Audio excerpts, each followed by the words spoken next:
Hi అండి. ఈరోజు అసలు క్రాస్ క్రాస్ పీస్ ఎలా కట్ చేసుకోవాలో చెప్తానండి.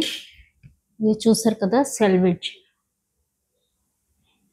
ఇలా ఎప్పుడు కూడా ఇలా ఇలా ఎప్పుడు స్ట్రైట్గా కట్ చేయకూడదు. ఇప్పుడు ఇది ఉంది కదా, ఇప్పుడు ఇక్కడ నుంచి ఇలా స్ట్రైట్ తీస్తే కనుక అది మనకి క్రాస్ పీస్ అవ్వదు. ఇలాగ స్ట్రైట్గా తీస్తే ఇప్పుడు చూస్తే క్లాత్ మనకెప్పుడు కింద ఎడ్జ్ ఉంటుంది కదా, ఆ ఎడ్జ్ నుంచి కనుక మనం ఇలా స్ట్రైట్గా తీస్తే అది క్రాస్ పీస్ అవ్వదు. ఇలా స్ట్రైట్గా తీసిన వేట్లు పనికి వస్తాయంటే మనం నడుము దగ్గర వెనక అతను బెల్ట్ వేస్తాం కదా బ్లౌజ్కి, దానికి హ్యాండ్స్ కింద మనం హ్యాండ్స్ కింద ఓపెన్ దగ్గర బెల్ట్ వేస్తాం కదా, లోపలికి తిప్పుతాం, అక్కడ మటుకే స్ట్రైట్ పీస్ పనిచేస్తుంది. అక్కడ కూడా మనం పైపింగ్ వేసుకుంటే కనుక అక్కడ కూడా క్రాస్ పీసే నప్పుతుంది. పైపింగ్ కాదు, మనం స్ట్రైట్గా కుట్టేసి బెల్ట్ లోపల తిప్పుతాం అంటే మటుకు ఇలా స్ట్రైట్గా కట్ చేసి మనం ఇలాగ ఇప్పుడు ఇక్కడ ఉంది కదా, ఇక్కడ నుంచి ఇలా స్ట్రైట్గా కట్ చేసి మనం నడుముకి వేసుకోవచ్చు, అలాగే హ్యాండ్స్కి కూడా వేసుకోవచ్చు.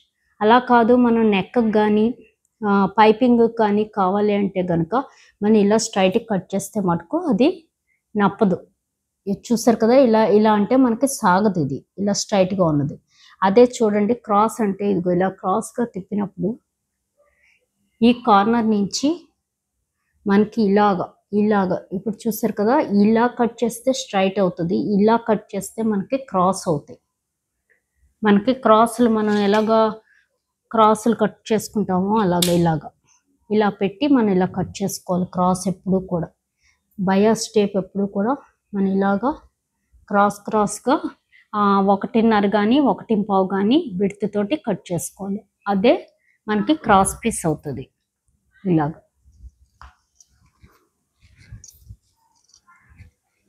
ఇప్పుడు కట్ చేయడం చెప్తాను.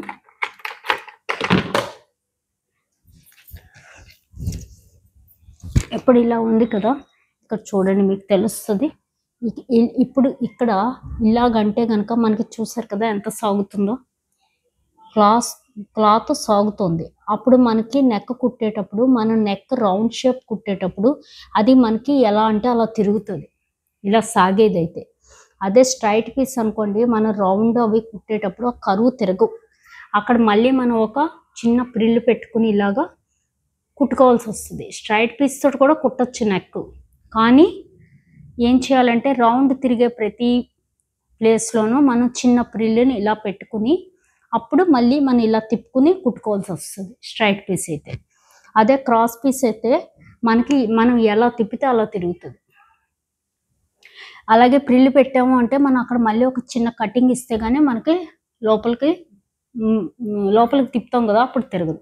కాబట్టి మనం క్రాస్ పీస్ కట్ చేసుకుంటే మనకి వీలుగా ఉంటుంది. క్రాస్ పీస్ ఎప్పుడు కూడా చెప్పాను కదా, ఇలా అంటే ఇలా సాగాలి, మనకి ఇగో ఇలా సాగాలి. ఇలా ఎంత సాగితే అంత మనకి నెక్ బాగా వస్తుంది. ఇప్పుడు దీన్ని క్రాస్ కట్ చేసుకుందాం.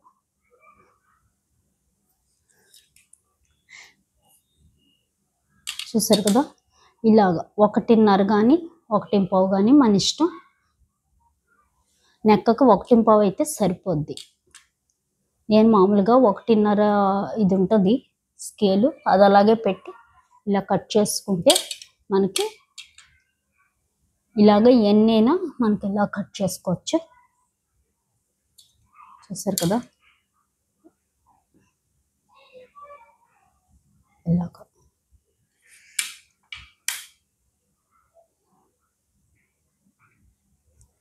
ఇలాగా ఇప్పుడు దీన్ని కట్ చేద్దాం.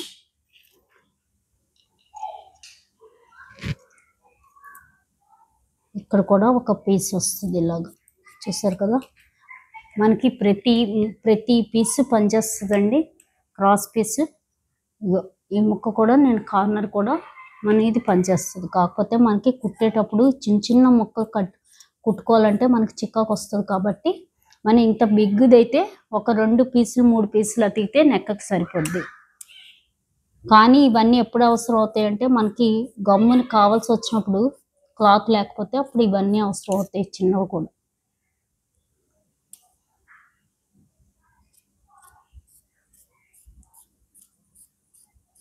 నెక్కకి మెయిన్ ఇంపార్టెంట్ ఈ క్రాస్ పీస్. అలాగే పైపింగ్ కూడా కంపల్సరీ క్రాస్ పీస్ ఉండాలండి, అప్పుడే పైపింగ్ బాగా వస్తుంది.